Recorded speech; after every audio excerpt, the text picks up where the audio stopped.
What's up guys? Welcome back again to my YouTube channel. This is Orbs again po. And yes, of course, today another blessed day and another reaction video tayo. Balik tayo kay Gwen Dorado guys sa South Korea today. So papanoorin natin yung kanyang latest performance dahil going top 7 na yata siya ngayon after top 10.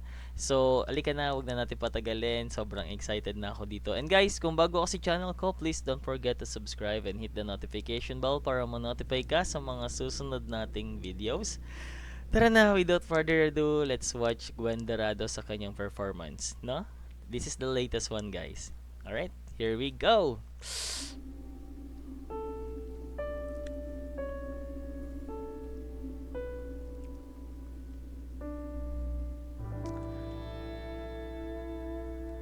Nakaupo lang siya today ha, and look at her now. Sobrang, parang bago sa akin yung style ng dress niya ngayon ha.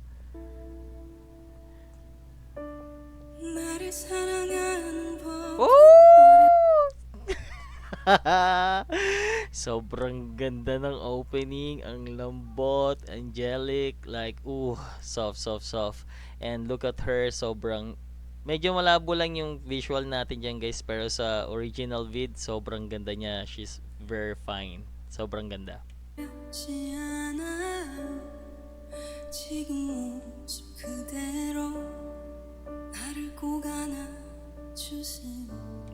Nice opening guys. Sobrang nice opening. By the way guys, ang title pala ng kinanta niya rito ay Will Break Up Then. I don't know kung sino yung singer, original singer, but this is a very sad song. Of course, based lang naman sa ating nabasang title ng song na kinakanta niya, no? Emotional song again. Let's go.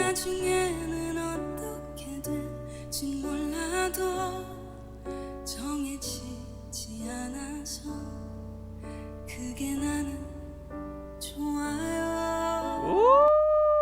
Kita nyo naman ang reaction ng ibang judges, no? Sobrang emotional and sobrang ramdam mo na nafe-feel talaga nila yung emotions when it comes sa performance ni Gwen, no?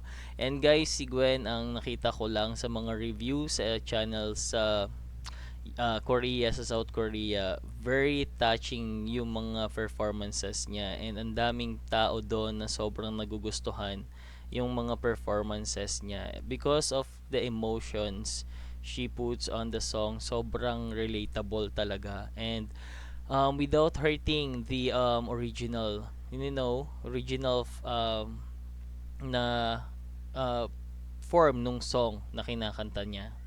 Sobrang ang dami kong nakikitang napakadaming positive reactions and yung mga comments about her performance. 남들이 뭐라는 게 뭐가 중요해요. 서로가 없으면 좋겠는데 뭐를 고민해요. 우리 함께 더 사랑해도 되잖아요. Very soft. Ramdam na ramdam mo na I'm into this song and she's a storyteller also, no? Kasi nakikita ko dun sa isang comment guys sa English form na very storyteller daw si Gwen when it comes on singing. Sobrang mafe-feel mo talaga yung istorya doon sa kanta and she's doing her best, she works hard for it para magawa yung ganyang performance and very very proud talaga na isang Pilipina ang gumagawa ng gantong klaseng history.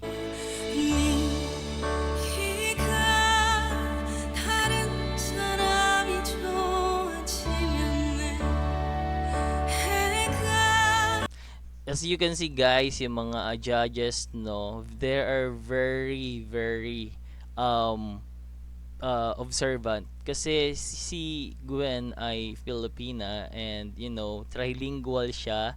She's very good in ang Hangul or Korean language, pero guys, when it comes to singing, very important talaga yung pronunciation. And sobrang nakaka-amaze to si Gwen as a trilingual person, no, na kaya niya talagang mag-pronounce ng mga words, no, in Korean. lalo na sa singing ganto, sobrang critical talaga nun, very important. And of course guys, in my previous video I already shared to you na ang mga Korean very perfectionist talaga sila, sobrang perfectionists. 넘는 게 익숙해지면 그때 그 오면 그때 그 되면 그때 어지면 돼. As you can see guys, sa emotions ng kanyang mukha, no, yung emosyon, the eyes, alam mo yun na like, in a moment, sasabog siya like, eto yung ibig ko sabihin sa song na to. Like,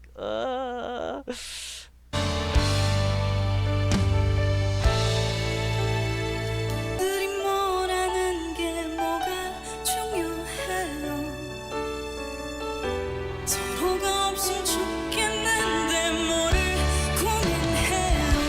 우리 함께. guys, napansin niyo ba yon, the control? Sobrang technical nun yung control niya sa breath niya. Kasi sobrang ang baba, tas bababa, tas parang bababa lang ng, tataas lang ng konti, pero mababa pa rin yung level. If you know what I mean guys, no? Kung naiintindihan niyo yung ibig ko sabihin, pag nakikinig talaga kayo ng mga kumakanta, the control is there. Sobrang galing talaga nito na Gwen. 더 사랑해도 되잖아요.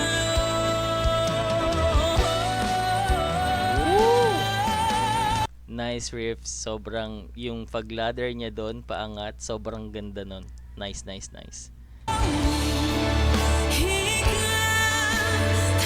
Kita niyo yun guys, rinig niyo yun, yung biglang, ha, tapos bigla siyang bumaba ulit, ang hinahon ng boses niya doon, like, plus the emotion, no, like, ha, paano niya to ginagawa? Sobrang galing, ang galing lang talaga, sobra. 사람이 좋아지면 내 해가 넘는 게 익숙해지면 그때 그 오면 그때 Emotion, emotion, emotion, emotion. 되면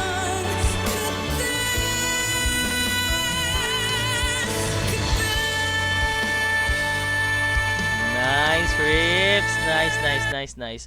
Alam niyo yung biglang nasa taas na siya, tapos biglang tumalon lang siya ng konti, pero mas mataas pa ng konti, no? Pero hindi pa sigaw yung kanyang version. Like sobrang andun pa din yung angelic voice and yung parang ang lambing na parang nagsusumamo yung kanyang emosyon dito sa kanta na to, no?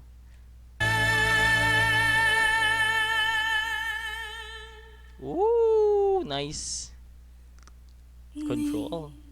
네가 원하든 말든 날 잡을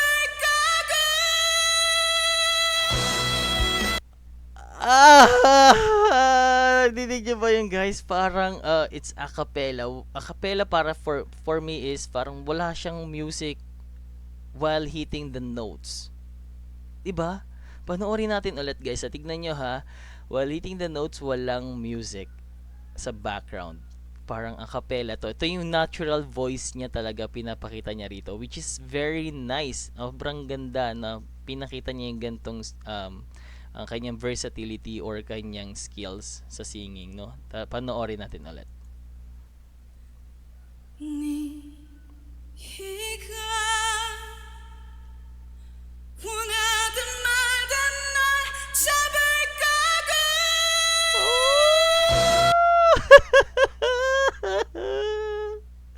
Ang hirap nun, ang hirap nun. Isa pa, panoorin pa natin ulit. Isa pa, isa pa, isa pa.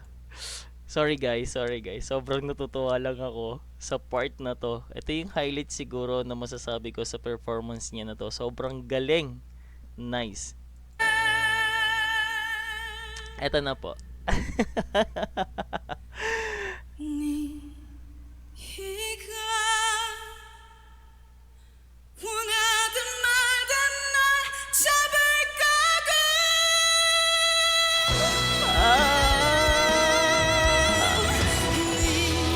Oo, sobrang kinikilabutan ako. Alam mo yun, from high notes, biglang kalmado ulit. Low notes, sobrang nice. Ang galing.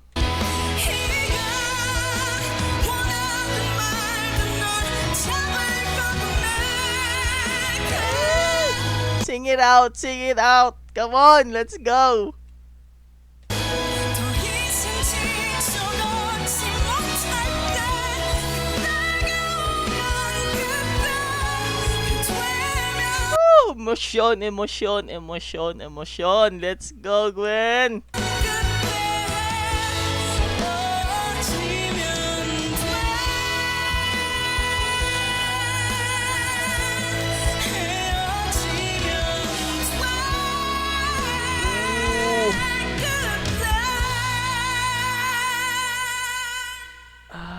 Very nice. Maapaw ang emosyon, Gwen. Sobrang nakaka-proud ka. How did you do that? Sobrang galing. Ganda ng performance nito. At you can see, guys, yung one of the judges, tignan nyo naman, sobrang teary eyes na siya and the emotions is there. They can feel it, guys. Ako nararamdaman ko, pinapanood ko lang on the screen, what more pa kung live tayong nanonood nito, no? Sobrang, ay, grabe siguro yung kilabot na mararamdaman mo. 헤어지면 돼. Ooh, nice ending. Kita mo naman, sobrang ganda ni Gwen. Sobrang nice ng ending, emotions, technique. Napakagaling. Nice.